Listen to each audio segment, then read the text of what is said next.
nhasi mastreets angomuka ari very tense zvokuti taitoshiya kuti chii chiri kunyatsoitika, but azoongorora kuti pane message iri kutenderera vanhu vari kuvhunduka kana kuti kuvhundutswa nemashoko abva apa angonzi there will be change in Zimbabwe. It will be in our lifetime and even take the current strong men by surprise. No one is stronger than the collective will of the people of their circumstances.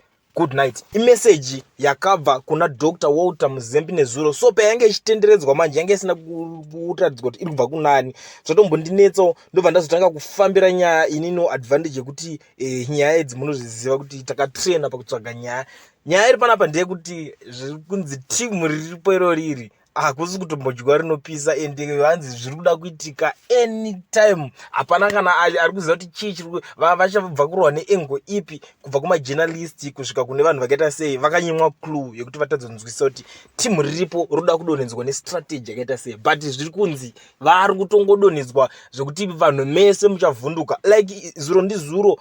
Advocate Nelson Chamisa akatombokanda warning shot kuna General Chiwenga ndiye anga atanga achiti ngambonofudza mbudzi zvakanzi Goliath akarohwa nemunhu aibva kunofudza mbudzi anga asina clue. So panapa haasi kubudisa strategy kuti ndeipi strategy yavari kuda kushandisa, but zvinonzi zvakuda kuitika muZimbabwe. So ngogara wakagadzirira because anytime akudyiwa rinopisa baba.